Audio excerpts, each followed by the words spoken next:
देखो जग छूटा ये सारा जग छूटा, जिसको पकड़ रहे हो धाकर वो सब है झूठा। देखो जग छूटा ये सारा जग छूटा, जिसको संसार में इंसान दौड़कर पकड़ रहा है, गठिया रहा है, कितना गठिया ले, लेकिन सब कुछ एक दिन छूटने वाला है। पकड़ते की पकड़ते रह जाएंगे, लेकिन सब छूटता चला जाएगा। धाकर जिसको पकड़ रहे हो ये सब है झूठा। देखो जग छूटा, छूटा ये सारा जग छूटा। सेकंड भी छूटा, मिनट भी छूटा, घंटा भी छूटा। एक एक पल बीत रहा है, एक एक पल गुजर रहा है। सेकंड भी छूटा, मिनट भी छूटा, घंटा भी छूटा, दिन भी छूटा, रात भी छूटा, हफ्ता मास भी छूटा। समय बीतता जा रहा है। दिन हुआ तो दिन बीत गया, रात हुई तो रात बीत गई। दिन और रात में समय गुजरता जा रहा है, बीतता जा रहा है। दिन भी छूटा, रात भी छूटा, हफ्ता मास भी छूटा, साल साल कई साल भी छूटा, सदियां छूटी, युग युग भी छूटा। साल साल कई साल भी छूटा, सदियां छूटी, युग भी छूटा। ये जीवात्मा जन्म जन्मांतर से इस अविद्या के चक्र में लगी हुई है, जन्म ले रही है और मृत्यु को प्राप्त हो जा रही है। कितने युग बीत गए जन्म और मृत्यु के चक्कर में, और ये क्रम आज भी चल रहा है। साल साल कई साल भी छूटा, सदियां छूटी, युग भी छूटा, लेकिन तेरा दुख ना छूटा। ये दुख जो भवसागर रूपी दुख है, जो संसार में समस्त जीव जगत को दुखी बनाए हुए है, ये दुख नहीं छूट रहा है। क्यों? क्योंकि इंसान भटका हुआ है, भूला हुआ है, अपने शाश्वत मार्ग से भटक गया है, केवल संसारिकता में लपटा हुआ है। सतयुग छूटा, त्रेता छूटा, द्वापर और कलयुग भी छूटा, सब आए और चले गए। सतयुग में भी परमात्मा आए, त्रेता में रामावतार हुआ, द्वापर में कृष्णावतार हुआ, कलयुग में भी कली का अवतार होने वाला है। समय बीत रहा है, गुजर रहा है, और हम समय के साथ चल नहीं रहे हैं। हम अज्ञानता में पड़े हुए हैं कि हम इसी तरह जगत में रहेंगे, लेकिन समय माने काल, काल माने समय, समय जब पूरा हो जाएगा तो यहाँ से एक दिन सबको जाना है। सतयुग छूटा, त्रेता छूटा, द्वापर और कलयुग भी छूटा, धर्म भी छूटा, कर्म भी छूटा, वेद शास्त्र गीता रामायण छूटा। सब कुछ छूट रहा है, और हम उसी को दौड़कर पकड़ रहे हैं, लेकिन फिर भी सब कुछ छूट रहा है। धर्म भी छूटा, कर्म भी छूटा, जो करने के लिए आए थे, परमात्मा की प्राप्ति करने के लिए आए थे, उसको नहीं कर रहे हैं। हमारा धर्म क्या है? धर्म है परमात्मा को प्राप्त करना, अपने आत्मस्वरूप को जानना, लेकिन हम उससे भी भटके हुए हैं। धर्म भी छूटा, कर्म भी छूटा, वेद शास्त्र गीता रामायण छूटा। जो वेद शास्त्र हैं गीता है, रामायण है, अगर उसको भी पढ़ते, उसको भी देखते तो जरूर ईश्वर के लिए लगते, प्रयासरत बनते। क्योंकि वेद में, पुराण में, बाइबिल में, गीता में, रामायण में जो महापुरुष लिखे हैं, ईश्वर के तरफ इशारा किए हैं। जब तक परमात्मा की प्राप्ति नहीं होगी, तब तक हम इस संसारिकता से मुक्त नहीं होंगे। धर्म भी छूटा, कर्म भी छूटा, वेद शास्त्र गीता रामायण छूटा, संग भी छूटा, सत्संग भी छूटा, परमार्थ का रंग भी छूटा। संग भी छूटने वाला है, क्योंकि जन्म से ही समस्त रिश्ता बनता है। जन्म धरती पर ले लिया तो रिश्ता, अनेकों रिश्ता मिल जाते हैं। माता का, पिता का, भाई का, बंधु का, तमाम रिश्ता इस संसार में जुड़ जाता है और मृत्यु के साथ ही समस्त रिश्ता खत्म हो जाता है। तो संग भी छूटेगा और संग के साथ सत्संग भी छूट गया। सत्य का संग नहीं किया, परमात्मा का भजन नहीं किया, सुमिरन नहीं किया और परमात्मा के रंग में रंगा नहीं, राम रंग में रंगा नहीं, सब कुछ छूट जाएगा। क्या किया? काम, क्रोध, लोभ, मोह, अहंकार ने जम कर लूटा। लूट गए हम। किसने लूटा? काम ने, क्रोध ने, लोभ ने, मोह ने, अहंकार ने लूट लिया। लूटल हो कौनो ठगवा नगरिया के लूटल हो।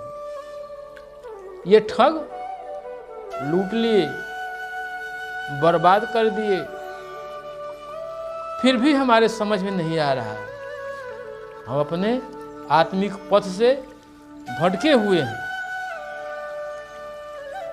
छूटने वाला सब कुछ है। बेटी छूटी, बेटा छूटा, भाई बंधु जनाना छूटा, क्योंकि एक दिन तो सब कुछ छूटने वाला है। सब कुछ छूट जाएगा। घर भी छूटा, द्वार भी छूटा, सारा माल खजाना छूटा, क्योंकि जब यहाँ रहना ही नहीं है, एक दिन समय पूरा हो जाने पर जाना है यहाँ से छोड़कर, तो सब कुछ छूट जाएगा। जिसको आप इकट्ठा कर रहे हो, पकड़ रहे हो धा करके, सब कुछ छूट जाएगा।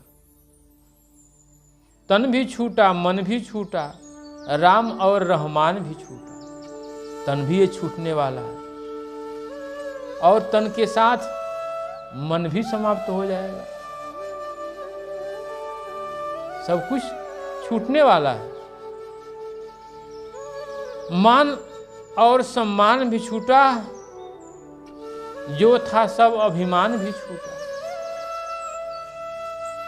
अभिमान तब तक है जब तक इंसान बलवान है। जब बलहीन हो जाता है, बल टूट जाता है, तो अभिमान चूर चूर हो जाता है, नष्ट हो जाता है। मान और सम्मान भी छूटा, जो था सब अभिमान भी छूटा। क्या कहें भगवान भी छूटा, सच्चा आत्मज्ञान भी छूटा। आत्मज्ञान भी छूट गया, भगवान की प्राप्ति भी न हुई। ये जीवन व्यर्थ में चला गया, कुछ मिला नहीं। लेकिन जन्म मरण नहीं छूटा, जन्म और मृत्यु का चक्र ये नहीं छूटा। क्यों? क्योंकि हम साधना नहीं की, परमात्मा प्राप्ति के लिए लगे नहीं, इसलिए। लेकिन जन्म मरण नहीं छूटा, यमदूतों ने पकड़ के खूंटा। अब तो यमदूत छोड़ेंगे नहीं। जब साधना नहीं किए, कर्म नहीं किए, भजन नहीं किए, तो वो कहाँ छोड़ने वाले हैं। वो तो समय का इंतजार कर रहे हैं कि कब समय पूरा हो और हम लोग चलें और यम फांस में पकड़ करके ले आएं। तब पूछें कि तुम क्या किए यहाँ पर, तो तब क्या कहोगे। इसलिए ध्यान करना चाहिए, समझना चाहिए सत्संग में जाना चाहिए, संत महापुरुष का सानिध्य में रहना चाहिए, दरस परस में रहना चाहिए। चेत करो तो अब से जागो, अब से भी अगर कोई जाग जाए, सुबह का भूला हुआ अगर शाम को लौटकर अपने घर आ जाए तो उसे भूला नहीं कहना चाहिए। चेत करो तो अब से जागो, माया बंधन छोड़ के भागो। ये माया का बंधन है, काम क्रोध लोभ मोह अहंकार। मोह सकल व्याधिन कर मूला, किंते पुण्य उपजहि बहु सूला। यही तो दुख का सागर है जिसमें जीव जगत फंसा हुआ है। चेत करो तो अब से जागो, माया बंधन छोड़ के भागो। नामदान सदगुरु से मांगो, सदगुरु के शरणार्थी बनो, सेवा करो, समर्पण में लग जाओ और उनसे नाम ले लो, परमात्मा का नाम। दान मांग लो, प्रभु दया कीजिए, मुझे आत्म कल्याण का रास्ता बताइए, मैं अपना जीवन सार्थक बना लूं। नामदान सतगुरु से मांगो, सेवा भजन में कस के लागो। सेवा और भजन में लग जाओ। नाम रूप की करो कमाई, नाम और रूप की कमाई करो, क्योंकि नाम और रूप की महिमा अगाध है। नाम रूप की अकथ कहानी, बरने कोई समदर्शी तत्व ज्ञानी, क्योंकि उसकी महिमा कोई समदर्शी तत्व ज्ञानी ही जानता है। नाम रूप की करो कमाई, जीवन सार्थक लेओ बनाई। सर्व त्यागानंद कहें समझाई, और न जग में कोई उपाय। बिना साधना किए, भजन किए, परिश्रम किए, समर्पण किए, गुरु की बिना शरण में गए, कोई माध्यम नहीं है, कोई रास्ता नहीं है। जब तक गुरु के सेवा में न लगा जाए, समर्पण न किया जाए, तब तक वह मुक्ति का धाम, परमात्मा की प्राप्ति नहीं हो सकती। गुरु बिन भवन तरई न कोई, अजौ बिरंच सम का शंकर सम होई। गुरु के बिना भवसागर से कोई पार नहीं हो सकता, चाहे वो ब्रह्मा विष्णु और महेश के समान क्यों न हो। बिना गुरु किए कल्याण नहीं है। रामकृष्ण से को बड़ा, तिन्हू ने गुरु की। तीन लोक के वेधनी, आगे गुरु आधी। गुरु की महिमा अगाध है, असीमित है, जिसका कोई पारोवार नहीं है। इसलिए समस्त मानव को अध्यात्म में लगना चाहिए, अपने आत्म कल्याण के लिए विचार करना चाहिए। आप समस्त जीव जगत चराचर में सबसे ऊंचा हैं। इंसान हाथी के सिर पर बैठकर हाथी को दौड़ाता है, बड़ी बड़ी जहाजें उड़ाता है, कहाँ कहाँ जो न होने वाला भी कार्य है वो इंसान करता है। लेकिन अपने बारे में,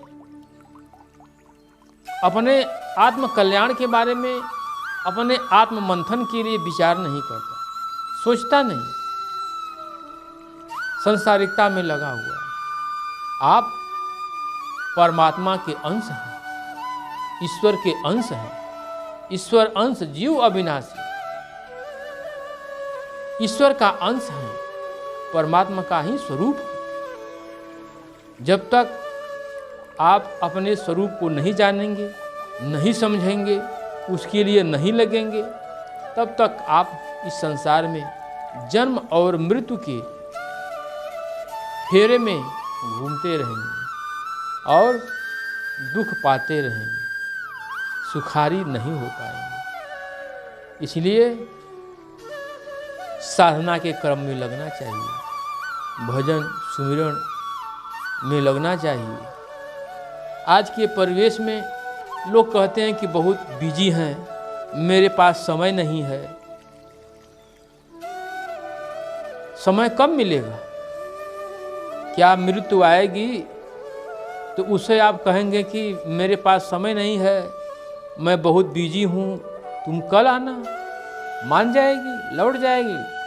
ऐसा नहीं होगा, वो मानने वाली नहीं है। इसलिए उसी समय व्यस्तता में से जो समय मिलता है, कुछ न कुछ समय अपने आत्म कल्याण के लिए जरूर निकालिए। ये जीवन अमूल है, ये मानव शरीर ही वरदान स्वरूप मिला हुआ है। इसे पाकर के अपने आत्म कल्याण के लिए जरूर विचार करना चाहिए, लगना चाहिए। जब तक आप नहीं लगेंगे तब तक आप कुछ नहीं पाएंगे। गौतम बुद्ध जब सिद्धार्थ थे, उनके पिता चाहते थे कि ये सन्यासी न बनने पाऊं, क्योंकि ज्योतिषी पहले बता दिया था, या तो ये चक्रवर्ती राजा होंगे या तो ये सन्यासी हो जाएंगे। तो कोई चाहता नहीं कि हमारा पुत्र सन्यासी हो, साधु हो। माता पिता हरगिज नहीं चाहते। वो चाहते हैं कि मेरा बेटा, मेरा पुत्र बड़ा अधिकारी हो, डीएम हो जाए, कलेक्टर हो जाए, एसपी हो जाए, उससे भी बढ़कर नेता हो जाए, विधायक हो जाए, सांसद हो जाए।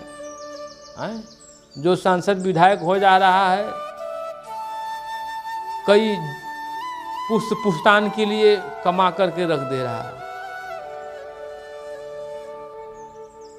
जनता का पैसा लूट कर बैठ जा रहा है।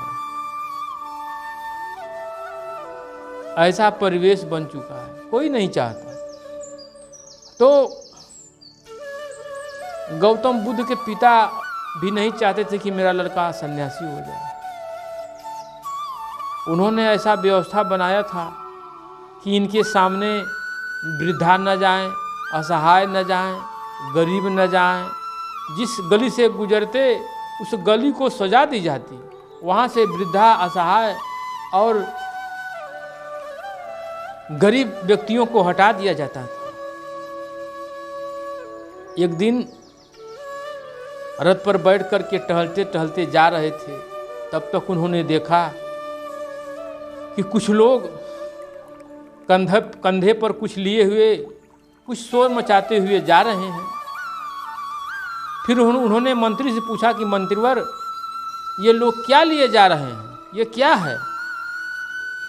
मंत्री बताए कि राजकुमार, ये शव जा रहा है। शव? शव क्या होता है? बोले ये मुर्दा है। मुर्दा? मुर्दा क्या होता है? वो मुर्दा नहीं देखे थे और उसके बारे में जानते भी नहीं थे, क्योंकि उनसे छिपाया गया था सब कुछ। मंत्री बताया कि राजकुमार, जब इंसान मर जाता है तो मुर्दा हो जाता है। तब सिद्धार्थ बोले कि जरा उससे रुकवाइए, हम देखना चाहते हैं कि मुर्दा क्या होता है, कैसा होता है। मंत्री रुकवाए उन लोगों को, मिट्टी नीचे उतरवाए।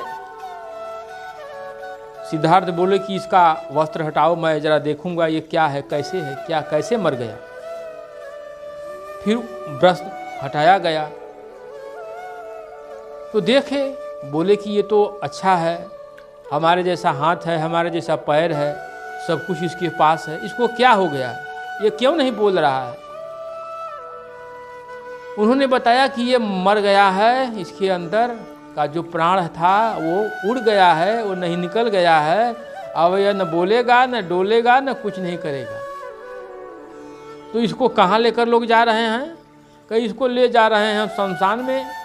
इसको शमशान में चिता लगा करके जला देंगे और ये जलकर नष्ट भ्रष्ट हो जाएगा, मिट्टी मिट्टी में मिल जाएगी, आकाश आकाश में चल जाएगा, वायु वायु में चला जाएगा, अग्नि अग्नि में समा जाएगा, पवन पवन में समा जाएगा, जल जल में समा जाएगा, सब नष्ट भ्रष्ट हो जाएगा। तब सिद्धार्थ को चोट लगी, आहत हुए। बोले कि अरे इसका मतलब कि मैं भी एक दिन मर जाऊंगा। बोले कि हाँ, एक दिन सबको मर जाना है इस संसार में, कोई यहाँ अमर नहीं है, सबको मर जाना है। मृत्यु बा सत्य जग में सनातन अटल, बचल नाही केहू बा संसार में। धनवान बलवान बुद्धिमान भारी, सभी बहल मृत्यु के धार में। सन्यासी जोगी जति ब्रह्मचारी, भेंट रावण चढ़ल बा अहंकार में। राम कृष्ण जे भी आयल, ये मृतलोक में, जल गयल मृत्यु के तेज अंगार में। सब मृत्यु को प्राप्त हो गए। ये मृतलोक है, जो मृतलोक में आया उसको सभी को मर जाना है, चाहे वो राजा हो, रंक हो, फकीर हो, अमीर हो, गरीब हो, ऊंच हो, नीच हो, सबको मरना है। पैसा प्राण नहीं बचा सकता। आप लाखों करोड़ों अरबों खरबों की दौलत अपने सिरहाने रह कर के कहिए मृत्यु से कि यह मृत्यु, ये पैसा घूस ले लो, मुझे छोड़ दो, वो छोड़ने वाली नहीं है। यहाँ घूस लग जाएगा घूसखोरों के पास, लेकिन वहाँ कोई घूस नहीं है। खुदा भी न बख्शेंगे उन्मत्त किसी का, जब तक मुहम्मद का इशारा न होगा। जब तक गुरु का दया नहीं होगा, सदगुरु की कृपा नहीं होगी, तब तक कुछ बनने वाला नहीं। तब उनके दिल में चेतना जागृत हुई कि मैं मरना नहीं चाहता, मैं मृत्यु को प्राप्त होना नहीं चाहता। फिर चिंतन में लग गए, सत्य की खोज में लग गए, और चिंतन मनन करते करते गृह का त्याग किए, कठिन तपस्या किए, साधना किए, और तब बोधित्व को प्राप्त किए और बुद्ध हो गए। तो जब तक आप विचार नहीं करेंगे, जब तक आप चिंतन नहीं करेंगे, मनन नहीं करेंगे, तब तक आप कुछ नहीं पा पाएंगे।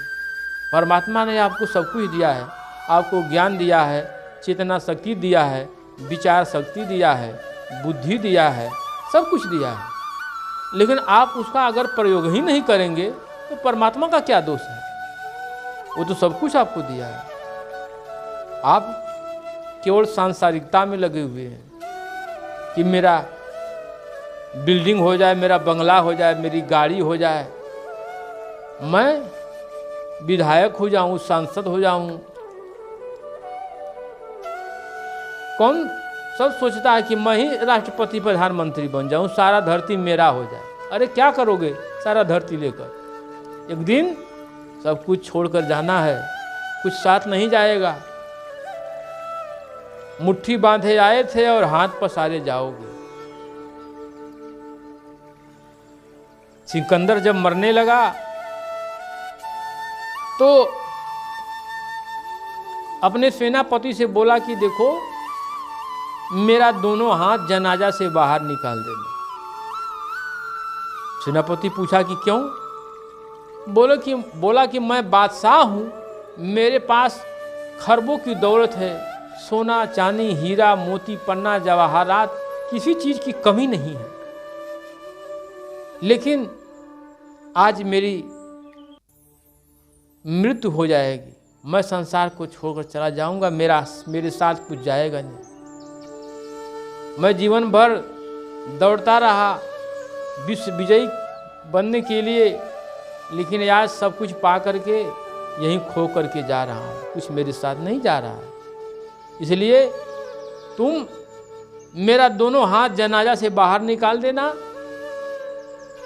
संसार देखे और मेरे जनाजा को गांव में दूर दूर तक घुमाना, लोग देखे कि सिकंदर जो विश्व विजयी था, किसी चीज की कमी नहीं है, सब कुछ उसके पास है, लेकिन आज खाली हाथ जा रहा है, कुछ साथ जाने वाला नहीं है।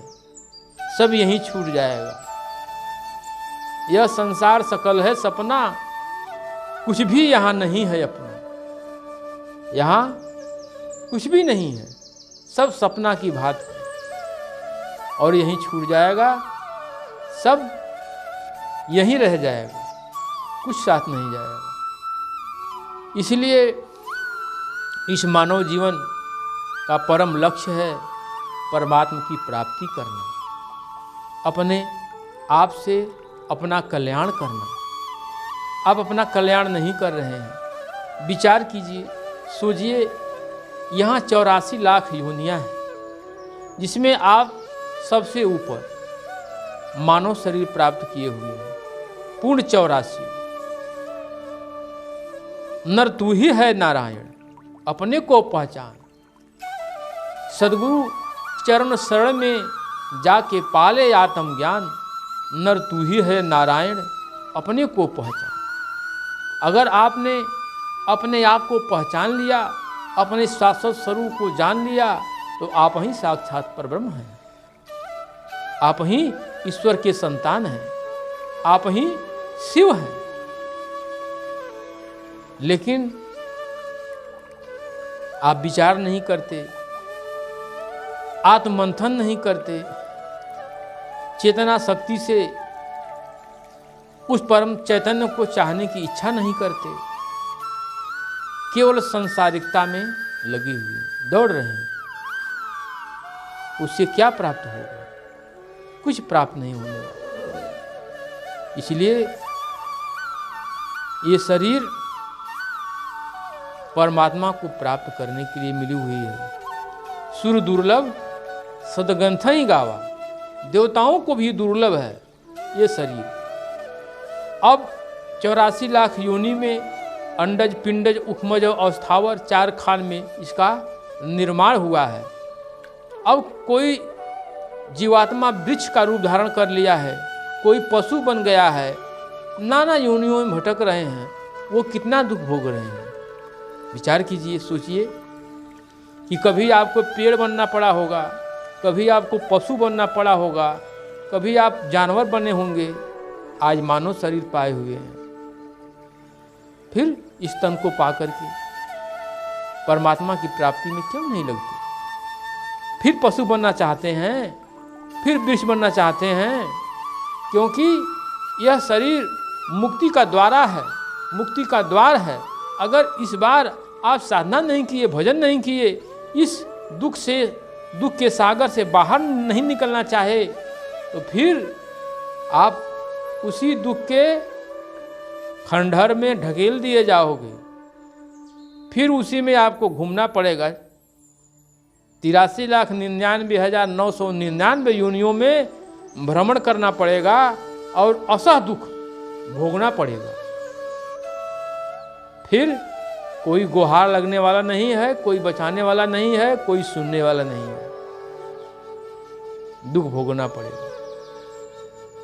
इसलिए मानव शरीर प्राप्त हुई है। अपने धर्म को पहचानो, अपने कर्म को पहचानो, अपने आप को परमात्मा प्राप्ति में लगाओ, अपना कर्तव्य पूरा करो। धर्म एक है जो परमात्मा की प्राप्ति कराता है और परमात्मा एक है। सब जीव जगत चराचर सब परमात्मा की ही अंश है। महापुरुष किसी से भेद नहीं करते, उनके लिए सब एक समान है। सब को एक दृष्टि से देखते हैं, सबसे एक समान प्रेम करते हैं, सबसे एक समान भाव रखते हैं, वही महापुरुष हैं। नहीं तो इस धरती पर बहुत से कालनेमी भी बैठे हुए हैं साधु का भेष लेकर, जो भेष तो लिए हैं साधु का, लेकिन रावण और कालनेमी जैसा कार्य कर रहे हैं। अब उनको हनुमान जी की गदा अगर मिल जाए तो उनको समझ में आ जाए, जैसे कालनेमी हनुमान जी को ठग रहा था, उनको राम नाम की दीक्षा दे रहा था, कह रहा था कि आप ले लीजिए राम नाम की दीक्षा। लेकिन उनको जब मालूम हुआ तो वो बोले कि पहले हम गुरु दक्षिणा दे दें और उसके बाद तुम हमको नाम की दीक्षा देना। बस उठाकर पटकनी लगा दिए, उसका होश ठिकाने हो गए। तो ऐसे लोग बैठे हुए हैं इस संसार में, क्या कहना है, ये तो पहले से ही चला आ रहा है, जो जैसा करेगा वैसा पाएगा। लेकिन जान करके, परख करके, विचार करके, समझ करके, शरणागत में हो करके भजन साधना में लगना चाहिए। अपने आत्म कल्याण के लिए तत्पर रहना चाहिए, नहीं तो ये जीवन व्यर्थ में चला जाएगा, कुछ मिलने वाला नहीं है।